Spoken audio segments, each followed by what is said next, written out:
Thank you for staying with us. In case you're just joining us, this is the News International edition, and we are broadcasting from our Vision Group headquarters here in Kampala, Uganda. Now let's head over to Ecuador, where at least 12 inmates were killed in a jail amidst a new clash between gangs. The Sinai Prison Agency said on Saturday in the latest chapter in the South American nation's prison violence. The confrontation occurred on Friday in the prison known as La Penitentiary in the city of Guayaquil, one of the country's most dangerous ones. We have videos of this. Ecuador has been plagued by prison riots since 2021, resulting in the deaths of hundreds of inmates, which the government attributes to clashes between drug gangs fighting for territory and control. Through the use of technology, it was established 12 people died, SNAI told reporters. The entity added that the prosecutor's office and the police are in prison for the identification of the dead bodies. A relative of one of the inmates accused police of corruption that allows arms access to inmates. Why are there so many bombs and so many grenades inside? Where do they come from? Ask them. Ask the police. Ask them how corrupt they are. They don't want to talk? You know why? Because they have corruption there. How would people get a gun in here or a bomb? Last year, a United Nations delegation found that the violence in Ecuador's prisons was caused by years of state neglect of the penitentiary system. President Guillermo Lasso, a conservative former banker facing impeachment hearings on corruption charges he denies, has struggled to address the growing violence in Ecuador, a country used as a transit point for cocaine moving to Europe and the United States. Earlier this month, Ecuador's government amended a decree to allow the civilian use of firearms and pepper spray, citing rising insecurity in the South American country. Friday's clash follows the murder of 3 female prison officers outside the prison in Guayaquil. This week, SNAI reported that 6 prisoners were found hanged in one of the wards of the penitentiary. Lasso has increased the presence of the security forces and has repeatedly declared an emergency in the prison system in an attempt to control the violence. Now, Yemeni rebels and government forces freed scores of prisoners, including a woman, on the last of a 3-day exchange of nearly 900 detainees, boosting hopes of ending their protracted war. Hundreds of prisoners of war, including Saudis, were freed on Saturday as part of a cross-border exchange between a Saudi-led military coalition and Yemen's Iran-backed Houthi rebels, the International Committee of the Red Cross said. The flights connecting Saudi Arabia and Houthi-held territory in Yemen were part of a multi-day transfer involving nearly 900 detainees and came amidst peace talks which have raised hopes for an end to Yemen's 8-year-old war. Saturday's first flight left the southern Saudi city of Aba for Yemen's Houthi-held capital Sana'a with 120 Houthi rebel prisoners, ICRC Public Affairs and Media Advisor Jessica Mousan said. It was followed by a flight from Sana'a to Riyadh carrying 20 former detainees, among them 16 Saudis and 3 Sudanese, according to the state-affiliated Al Ekbaria channel.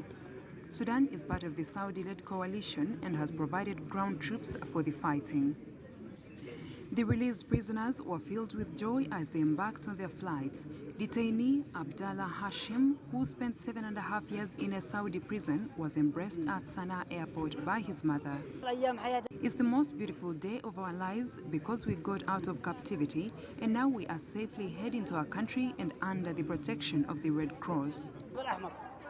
The Sana'a-Riyadh flight also included a brother and son of Tariq Saleh, a member of Yemen's Presidential Leadership Council, and nephew of ex-President Ali Abdallah Saleh.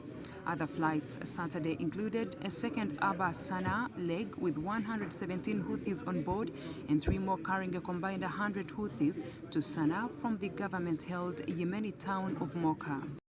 I now feel proud and honored as I am returning to the Yemeni land. I'll kiss its soil because it's like my tender mother. Greetings to all the Yemeni people.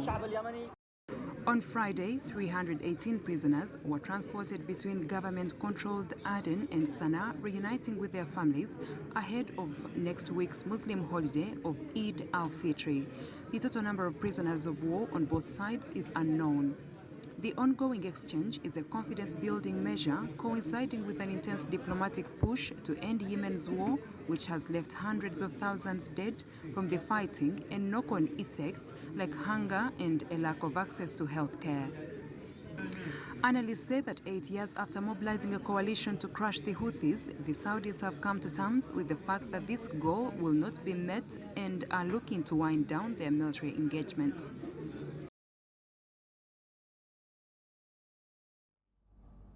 And finally, from Syria, images show clutter left behind after a U.S. raid targeting an alleged senior Islamic State group leader in al-Suwaya, a village about 25 kilometers west of the town of Jarabulus on Syria's northern border of Turkey. A U.S. helicopter raid on Monday targeted a senior Islamic State group leader in Syria suspected of plotting attacks in Europe and the Middle East, U.S. Central Command said. The U.S. Central Command forces also conducted a unilateral helicopter raid in southern Syria in the early morning, targeting a senior ISIS Syria leader and operational planner, CENTCOM said in a statement using another acronym for IS. The target of the strike was responsible for planning terror attacks in the Middle East and Europe, it alleged. The raid resulted in the probable death of the targeted individual, while 2 other armed individuals were killed. The statement said without identifying any of them. No civilians or U.S. troops were hurt, the statement added.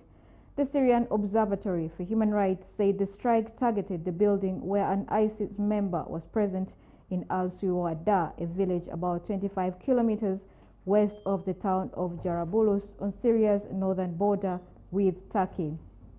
The observatory, a Britain-based war monitor that relies on sources on the ground, said the strike killed the main target and 2 other fighters.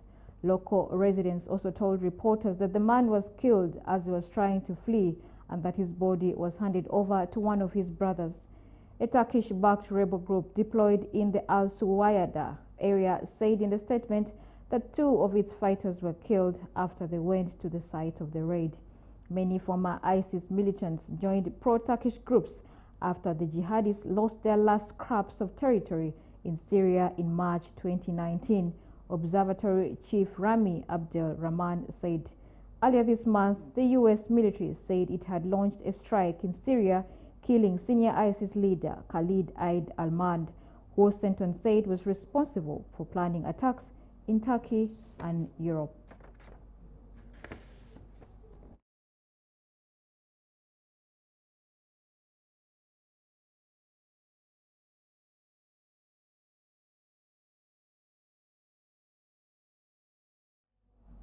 And that's all the international news we had for you. Thank you for watching and do have yourselves a fantastic afternoon.